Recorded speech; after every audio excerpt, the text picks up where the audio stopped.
Like, why would after people? I have an interest. I have exclusive speculation here. Exclusive speculation. Now that, let me get. Why are you shaking your head already? You didn't even hear me out. No, because I knew this was going to be brought up. No. You didn't know shit. You didn't I know anything. did know. No, you did not. You don't even know what I'm going to say, and you acted like you do. No. Yes, I'm did. saying if the rumors are true, Kathy's connected, and I will give a slight apology to Kathy if the rumors are true from all these articles coming out that Iger would not greenlight this, and Iger would not give Steven Soderbergh the final cut for the Search for Ben Solo movie. And honestly, if you look at Kathy's track record with what she did with Andor and the director of Andor, what's his name? She let him do whatever he wanted with Andor. Yeah, Tony Gilroy. You know? So she seems to I apologize to you, Kathy Kennedy, if you would have given Steven Soderbergh final cut, and the only reason that the Search for Ben Solo did not happen was Bob Iger, and I think it's absolute BS. But at the same point, we're in a part of Hollywood where sometimes things come out like, why is Steven Soderbergh talking about this now? Did his NDA expire? What's going on with Kathy? Because there's one movie, Mandalorian Grogu's definitely coming out. Mm-hmm. There's another movie that's filming, and she wants to do a Rey movie. And then Acolyte season 2 was canceled. And could this be a manufactured thing by the industry itself to get a groundswell movement for a Ben Solo film? Let's go to Brian first. Is there a possibility of that? No. Because there's a fan. As a Star Wars fan, I don't really have much interest in this. I'm kind of over the sequel era at the moment. Okay.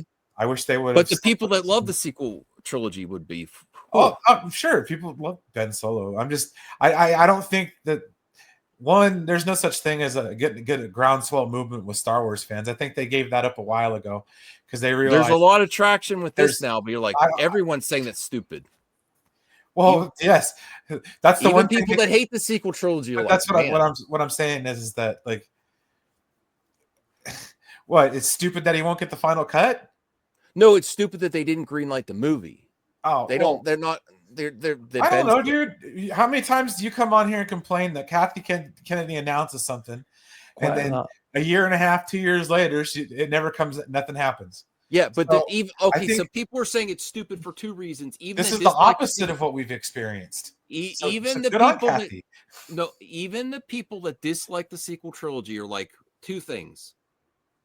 Kylo Ren's one of the coolest characters in the sequel trilogy. Even people that dislike the sequel trilogy recognize Kylo Ren's a pretty cool character. He's dead. I don't want an older Adam Driver playing a younger Adam Driver. I understand this. The second is the people that have criticisms both for the sequel trilogy and against it, getting a top A-list director to develop a project and not greenlighting it is another. See, here's what I was saying this earlier. I think it's not a good thing for a big name director to step into one of these factory movies. Okay, like these movies can run themselves without a director, literally. You know what I mean? Like. Mm-hmm. Especially like Marvel. I'm gonna use Marvel as a perfect example. Why we're getting what we're getting. You're not going to get. Well, I get that's why I call it a factory movie. It's like pumping out a Ford. You're going to get a Ford. You know what I mean? Like, yeah. After a while, you get tired of Fords. So I want to bring this up, right? The fact that I don't know if you saw this on social media. The Star Wars fan made a banner saying, "Bring back the hunt for Ben Solo," right? As soon as video was put out there, the Disney account on YouTube posted a clip from the Rise of Skywalker. Okay. So I don't know if Disney is starting to realize they made a mistake. That's why I said if they bring it back, it could be a manufactured campaign because the industry is in on these things too. When you make the fans think that you're doing something for them, that's an easy win. Just like I think the Sonic thing was manufactured. I think they knew that was garbage, and people were going to get upset, or they realized and then they went with it. Some of these things it's manufactured fan engagement and outrage and engagement. So, but the thing but is, do you think right, even if they don't make mhm. the Ben Solo do you think this also helps Kathy get this out there? Because Kathy has a lot of friends at Variety and a lot of friends at the outlets. She only does exclusive interviews with most of these outlets. Probably Variety was the last time I saw an interview with her. Do you think that Steven Soderbergh is coming out with this on his own now because of the NDA? Do you think he's, Kathy doesn't have a solid extension right now? Do you think this helps by getting shade on Iger? This story really does not help Iger right now, and it helps Kathy more. Well, it doesn't help both, actually, in my opinion. It doesn't right? what?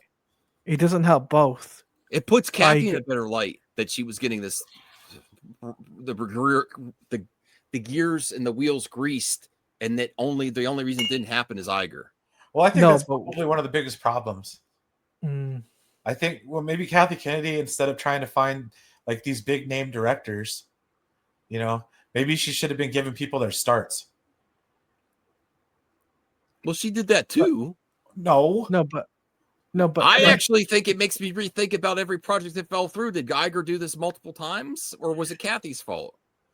Well, you could look, if you really hate Kathleen Kennedy, you could say that Bob Iger is just taking the bullet for her this time. I don't know. No, but I used to like Iger, but he's made some decisions recently where I've second guessed every take I had on him. They're dealing with a lot of problems. The changing media. Yeah. They've overplayed their hand so much that they have to pull it back, but it's hard. I mean, like, when was the last successful thing they've done? Mm-hmm. I mean, yeah, I guess you can consider Rise of Skywalker success because it made $1 billion, but like, from a Star Wars fan, I hated that movie.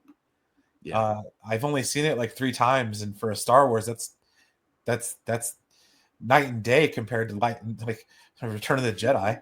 I couldn't even tell you how many times I've seen that movie. That movie's awesome.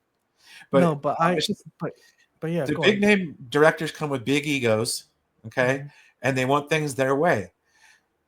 Which, in my opinion, if you're stepping into a franchise, you need to set your ego at the door as a director, to a point.